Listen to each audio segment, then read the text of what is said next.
Hello and welcome back to the David67 Celtic News YouTube channel. Today's video going to be a quick preview of Celtic's cup match tomorrow evening against Raith Rovers.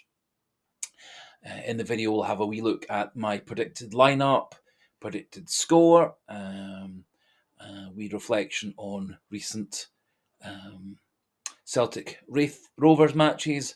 We played them twice in the cup back in 2021 and 2022, and also a wee recap of a few issues cropping up today with Celtic and from Brendan Rodgers' press conference earlier this Friday afternoon. Celtic obviously go into tomorrow's game against Raith Rovers, fifth round of the Cup. Live game from Celtic Park. Game will be kicking off at 5:30, and the game will be live on Premier Sports 2, and I think Celtic are going to be looking to rest a couple of their usual starters, keep them fresh and fit for the game against Bayern Munich next midweek. Of course, we also have to make sure that we win the game against Raith Rovers tomorrow, and so I think it'll be a mixture of a few players on the bench, a few of the usual starters starting, and where possible, getting some of the usual starters off the pitch with half an hour or so to go. Hopefully, by then, we're a few goals up and we can take the club to victory. This is a repeat of a Scottish Cup fifth round match from February 2022, which Celtic won 4-0, having beaten Raith Rovers earlier the same season in the Scottish League Cup quarter-final. That was a 3-0 victory back in September 2021, both those victories under Ange Postecoglou.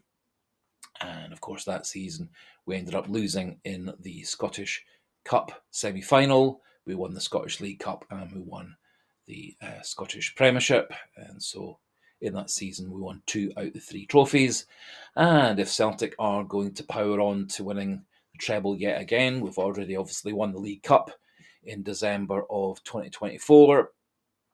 And so to win the Scottish Cup, we'll need to win the game against Raith Rovers on Saturday, see who we get in the quarterfinals.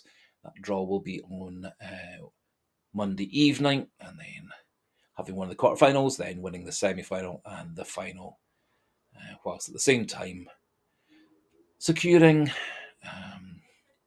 a few more wins out the last 13 games to secure the title as well as those 2 cups.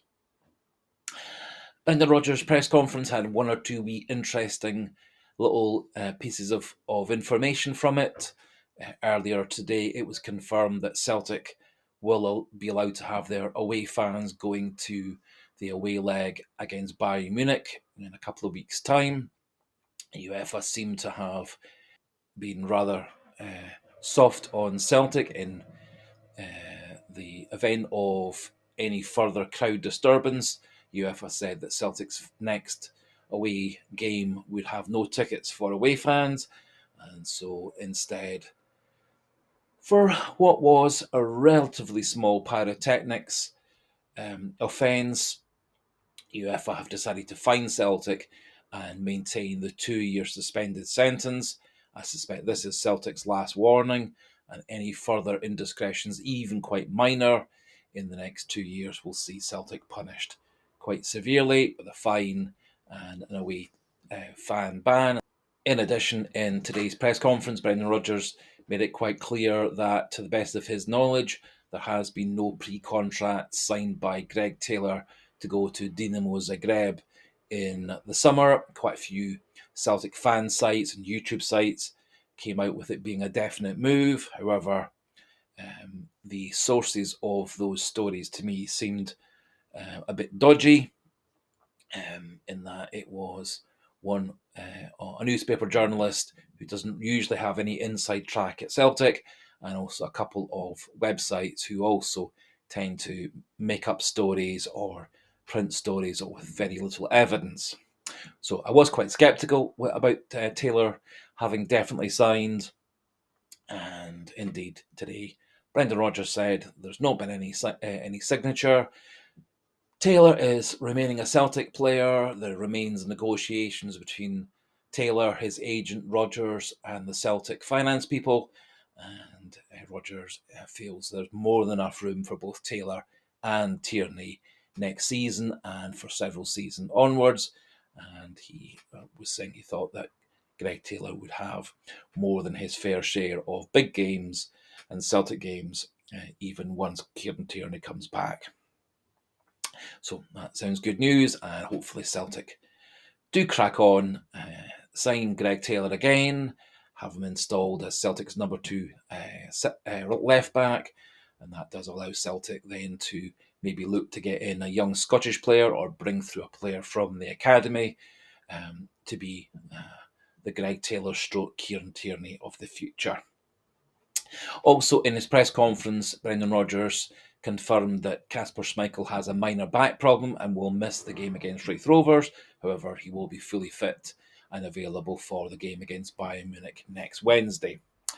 On that basis, my predicted lineup for the game against Raith Rovers tomorrow evening at 5:30 is a mixture of a few players being rested and a few players being put on the bench, and a few of the starters for the Bayern Munich game starting also tomorrow. So in goals will be Viljami Sinasalo making a Celtic debut. At right back, Anthony Ralston. Centre backs, Austin Trusty and Liam Scales. I think he'll stay with Greg Taylor at left back, keeping Schlupp on the bench. Midfield, I think Callum McGregor will start. Again, it gives Celtic quite a bit of stability, and then does also allow Rodgers to use Paulo Bernardo and Luke McCowan in place of Rio Hatate and Arnie Engels, keeping those two on the bench, available if needed to come on late in the game if we do need to push towards a victory from an unexpected drawing position or losing position.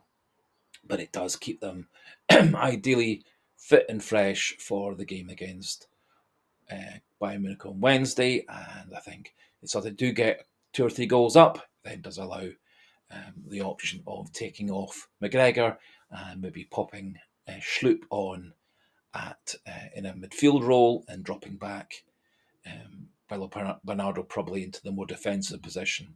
Out wide on the right, Nicholas Kuhn. On the left, Yang, preserving Jota for the game against Bayern Munich. I think with Dyson Maeda being out of the game against Bayern Munich, there is a possibility that he may start with Maeda rather than Kuhn on the right. I think it's important to keep Jota fit and fresh for the Bayern Munich match, as he's going to have to definitely start, I think, against Bayern Munich. And through the middle, I think we'll go with Adam Ida rather than Johnny Kenny or Daniel Cummings, although there is obviously the option of using Dyson Maeda through the middle from the start as well. But I think Rodgers needs to balance putting out a strong team with also resting some players from injury and fatigue. In terms of result, going to go for Celtic to get a 4-0 win over Raith Rovers. I think they'll come out and defend nice and deep and defend as best they can. But I think Celtic's quality, even with a few first choice starters on the bench or being rested, I think it's still going to be far too strong for Raith Rovers. That just about finishes things off for today's video. We'll be doing a post-match review video of the Celtic Raith Rovers Cup match early on Sunday morning. And hopefully we can report on a nice comfortable victory and a full clean bill of health from injury for all of Celtic's squad going into the Bayern Munich game the following Wednesday. Just a wee polite encouragement reminder at the end of the video, just if you are new to the channel, not yet subscribed, please do click that subscribe button. 1 or 2 new subscribers every day does make me so happy. We're now 10 away from my next target, which was 1,200 subscribers. If you have liked the video, please do click that like button. And do feel free to pop your own thoughts regarding the lineup, the players, who's going to get rested, who's going to get popped on the bench, and also your own predicted score for the Raith Rovers game tomorrow. And so until the next video, Goodbye, as good luck Celtic against Raith Rovers, and hail, hail.